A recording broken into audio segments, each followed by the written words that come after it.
안녕하세요. 한영숙 목사입니다. 오늘 본문인 마태복음 3장 13절부터 17절까지의 말씀을 읽겠습니다. 이때 예수께서 갈릴리로서 요단강에 이르러 요한에게 세례를 받으려 하신대 요한이 말려 가로되 내가 당신에게 세례를 받아야 할 터인데 당신이 내게로 오시나이까? 예수께서 대답하여 가라사대 이제 허락하라. 우리가 이와 같이 하여 모든 의를 이루는 것이 합당하니라 하신대 이에 요한이 허락하는지라. 예수께서 세례를 받으시고 곧 물에서 올라오실새 하늘이 열리고 하나님의 성령이 비둘기같이 내려 자기 위에 임하심을 보시더니 하늘로서 소리가 있어 말씀하시되 이는 내 사랑하는 아들이요 내 기뻐하는 자라 하시니라. 예수께서 요한에게 세례를 받으신 사실은 사복음서가 모두 전하고 있습니다. 그러나 세례를 받기 전에 예수와 요한 사이의 대화를 수록하고 있는 복음서는 마태복음뿐입니다. 마태는 예수께 세례를 베풀 수 없다고 거절하는 요한의 말과 그에 응답하신 예수의 말을 수록하고 있습니다. 하나님의 아들이요 메시아이신 예수께서 요한에게 세례를 받으셨다는 사실에 대하여 마태는 당황합니다. 마태는 다윗의 자손이며 유대인의 왕이신 예수를 전했습니다. 마태가 전한 예수의 탄생 이야기는 그에 걸맞은 내용으로 채워져 있습니다. 이러한 예수께서 유명한 선지자도 아니고 위대한 왕이나 종교 지도자도 아닌 세례자 요한에게 세례를 받으셨다는 사실을 마태는 어떻게 설명해야 할지 알 수 없었던 것 같습니다. 인간의 상식으로 납득이 되지 않는 예수의 모습 앞에서 마태는 당황합니다. 더구나 요한이 베푼 세례는 회개의 세례입니다. 회개하라고 외쳤던 요한의 선포를 받아들인 사람들이 그 증표로 요한이 베푸는 세례를 받았습니다. 그러나 하나님의 아들이신 예수, 죄가 없으신 예수께서 요한에게 세례를 받았다는 사실을 전해야 하는 마태는 당황할 수밖에 없습니다. 세례를 받는 사람은 세례 베푸는 사람 앞에 무릎을 꿇고 머리를 숙여야 합니다. 이 모습은 세례 베푸는 사람의 권위를 인정하고 그에 복종하겠다는 의미입니다. 오늘날도 마찬가지입니다. 뿐만 아니라 당시의 세례의식은 어떤 특정한 종파에 입단하는 의식이기도 했습니다. 그렇다면 예수는 세례 요한의 종파에 속했다는 것인지 요한과 같이 정치적인 저항운동을 하는 단체의 일원이었다는 것인지 많은 의문을 자아냅니다. 그러나 예수는 요한과 같은 삶을 살다가 요한처럼 죽은 사람이 아닙니다. 예수는 예언자처럼 산 것이 아니라 선생처럼 살았고 정치적인 저항운동가로 죽은 것이 아니라 억울한 십자가 처형을 한마디 반발도 없이 받아들인 이해하기 어려운 죽음을 죽었습니다.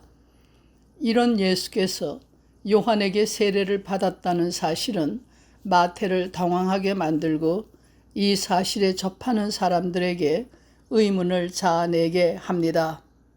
어째서 죄도 없으신 예수께서 요한이 베푼 회개의 세례를 받으셨는지 또 예수의 권위가 요한만 못하다는 것인지 그 이유가 무엇인지를 사람들은 알고 싶어 합니다. 사람들의 다양한 질문에 예수께서는 대답하십니다. 이제 허락하라. 이와 같이 하여 모든 의를 이루는 것이 합당하니라. 인간의 지혜로 알 수 없는 일들, 설명하기 어려운 수많은 일들 앞에서 인간이 할 수 있는 일이 무엇입니까? 우리 인간은 한 치 앞도 보지 못하는 존재입니다. 우리가 잘한다고 한 일이 실수가 되기도 하고 잘못했다고 괴로워한 일이 성공의 열쇠가 되는 경우가 있습니다. 시간과 공간 속에서 일어나는 수많은 일 중에 어떤 것이 중요한 일인지를 우리 인간은 모릅니다. 우리가 중요하다고 생각해서 심혈을 기울였어도 결과는 하찮은 일로 드러날 수 있고 그 반대의 경우도 있습니다. 인간은 과거를 돌이킬 수 없기에 회한과 안타까움을 지니고 삽니다. 그렇다고 후회하게 될 것이 두렵고 싫어서 지금 아무것도 하지 않겠다고 주장할 수는 없습니다. 만약 누가 그렇게 주장하며 아무것도 하지 않는다면 그는 인생의 낙오자이고 정신병자로 취급당할 수밖에 없습니다. 살아있는 사람은 무엇인가를 해야 하고 주어진 상황에서 어느 한쪽을 선택해야 합니다. 어떠한 미래가 닥칠지 알지 못하면서 말입니다. 알 수 없는 미래를 앞에 놓고 길을 가야 했고 해야 할 일을 선택해야만 했던 요한을 향해서 예수께서는 말씀하십니다. 이제 허락하라. 예수께서는 오늘 우리에게도 말씀하십니다. 이제 허락하라. 우리가 이와 같이 하여 모든 의를 이루는 것이 합당하니라. 이 말씀은 다른 말로 하면 주어진 상황을 순종으로 받아들이고 나머지는 하나님께 맡겨라. 그러면 하나님께서 그의 뜻을 이루실 것이라는 말입니다. 이 말씀 앞에서 마태의 고민은 끝이 납니다. 여러분과 나의 고민도 끝이 납니다. 유한하고 불완전한 우리 인간의 괴로움은 끝이 납니다. 주어진 상황을 순종으로 받아들인 요한은 세례를 베푸는 순간에 하늘에서 들려오는 소리, 이는 내 사랑하는 아들이라고 하는 하나님의 음성을 들을 수 있었고 성령이 예수 위에 임하는 것을 볼 수 있었습니다. 이로써 요한은 하나님의 아들 예수께서 세상에 나타나시는 길을 닦은 증인이 되었습니다. 인간의 생사화복과 역사를 주관하시는 하나님의 뜻은 하나님의 손에 달려 있습니다.